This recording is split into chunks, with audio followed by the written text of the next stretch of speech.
Iran dikabarkan sangat berpotensi menjadi medan perang bagi pasukan Israel. Dengan begitu, pejabat senior Korps Garda Revolusi Iran atau IRGC mengakui bahwa negaranya telah mengakuisisi pesawat tempur Sukhoi Su-35 generasi 4,5 buatan Rusia. Mengutip Tribun News pada 29 Januari, langkah akuisisi jet Sukhoi Su-35 ini dilakukan guna memodernisasi Angkatan Udara Iran, di mana yang selama ini masih bergantung pada pesawat tempur berumur. Dalam pernyataan, Wakil Koordinator Markas Besar Khatamul Anbiya Iran, Ali Shamdani, memberikan penjelasan. Disebutnya bahwa akuisisi ini bertujuan untuk memberikan penderitaan pahit kepada yang disebutnya musuh.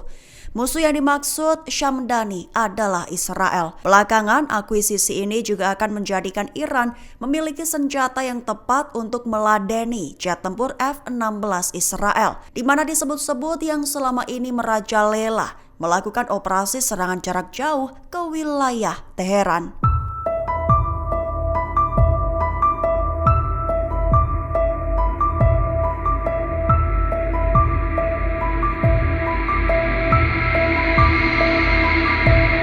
Ilusi kemenangan total yang dipegang Benyamin Netanyahu disebut telah hancur lebur, mengingat warga Palestina kembali ke utara dengan perasaan sukacita dan bergembira.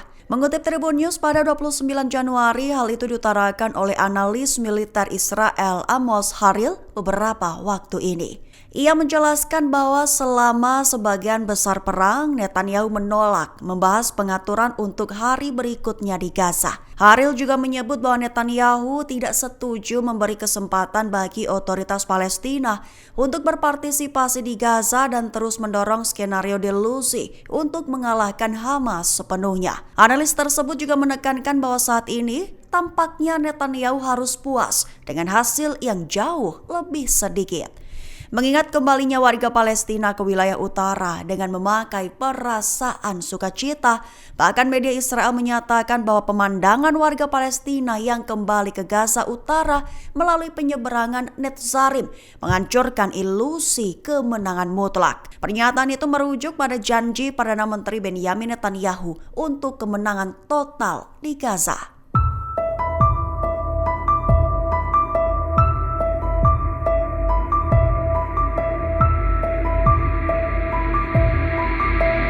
Konflik di medan perang Gaza dilaporkan telah mengakibatkan lebih dari 15.000 tentara Israel terluka. Tak sebatas itu, juga menyebabkan ratusan tentara IDF lainnya menjadi korban jiwa. Mengutip Palestine Chronicle pada 29 Januari, hal itu menurut laporan dari Kementerian Pertahanan Israel baru-baru ini. Lebih tepatnya, Kementerian Pertahanan Israel melaporkan sudah lebih dari 15.000 tentara Israel terluka dalam perang genosida Israel di jalur Gaza sejak 7 Oktober 2023. Namun jumlah angka itu berbeda dengan laporan yang dirilis oleh militer tentara Israel, di mana menurut angka militer yang dirilis oleh tentara, sebanyak 841 tentara telah tewas dan 5.667 lainnya terluka sejak pecahnya perang Gaza.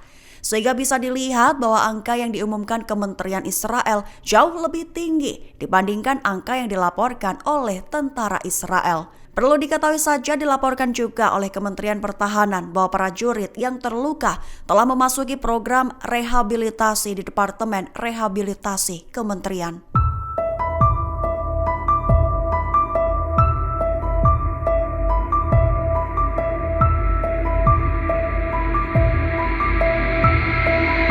Menteri Pertahanan Israel menegaskan bahwa IDF akan menduduki sisi Suriah di Gunung Hermon dengan tanpa batas waktu. Mengutip Tribun News pada 29 Januari, hal itu diutarakan oleh Menteri Pertahanan Israel Katz pada 28 Januari 2025 kemarin. Lebih tepatnya, IDF disebutnya akan tetap berada di puncak Hermon dan zona keamanan tanpa batas waktu.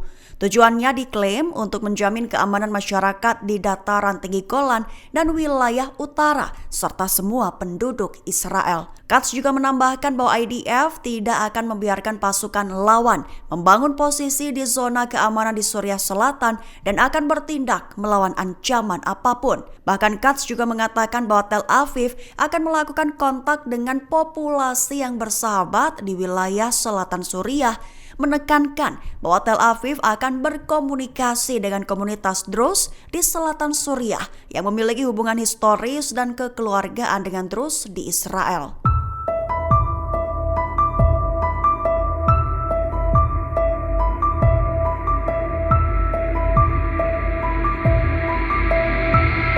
Iran melontarkan sindiran kepada Presiden Amerika Serikat Donald Trump.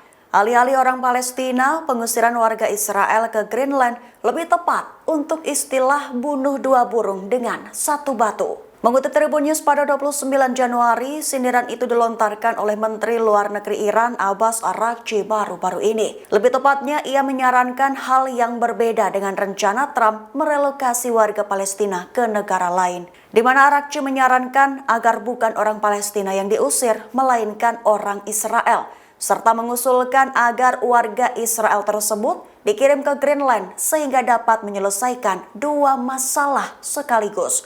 Adapun perlu diketahui, Trump telah menegaskan kembali sarannya untuk memindahkan warga Palestina keluar dari jalur Gaza. Trump mengklaim ingin memberikan kehidupan yang layak bagi warga Palestina. Dengan begitu, Trump menyarankan agar Yordania dan Mesir menjadi negara yang dituju.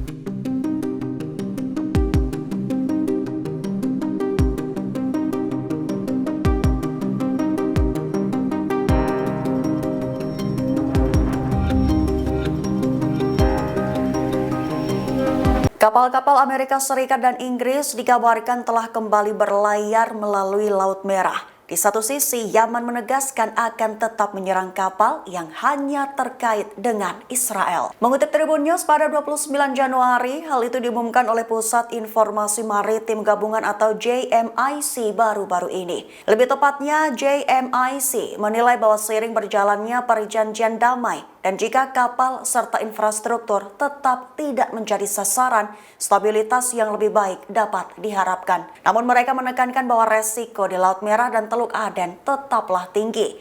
Yaman mengumumkan pada awal bulan ini bahwa mereka hanya akan menargetkan kapal yang dimiliki atau terkait dengan Israel, serta akan menghentikan sanksi pada kapal-kapal lain yang menjadi targetnya sejak November 2023, termasuk kapal-kapal yang menuju pelabuhan Israel. Dengan begitu, sejak 19 Januari, 6 kapal Amerika Serikat dan Inggris telah melintasi Laut Merah dengan selamat. Adapun terkait serangan terhadap kapal-kapal berbendera Israel atau milik Israel, operasi-operasi ini hanya akan dihentikan setelah semua tahapan gencatan senjata Gaza diterapkan sepenuhnya.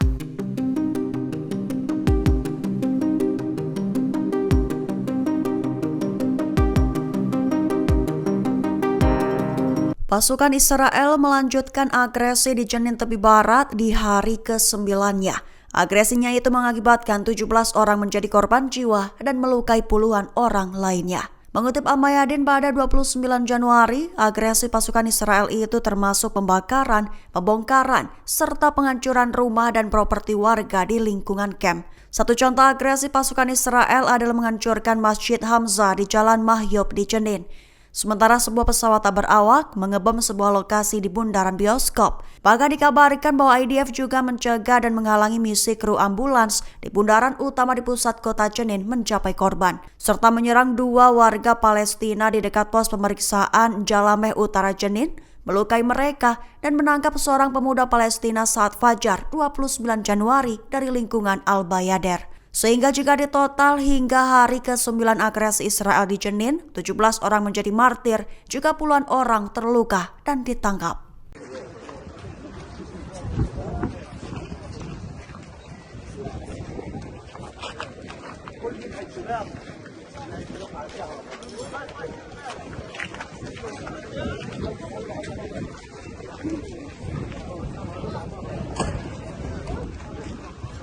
Download Tribun X sekarang, menghadirkan lokal menjadi Indonesia.